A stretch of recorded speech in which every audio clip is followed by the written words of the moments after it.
Bom dia, gente. Olha, vocês pensam que os gatos de rua aqui também não tem mordomia? Tem sim, olha. 2 redes que eu fiz para eles. Então aquele tem, tá faltando outro gato, que são 3 gatos.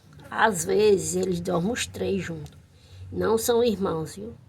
Eles são no meio da rua mesmo. Apareceu um pretinho, depois apareceu esse outro listradinho, e depois apareceu esse branquinho, olha.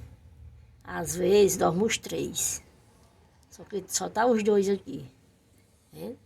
Isso aqui é mordomia, meu filho. A gente tem que cuidar dos animais.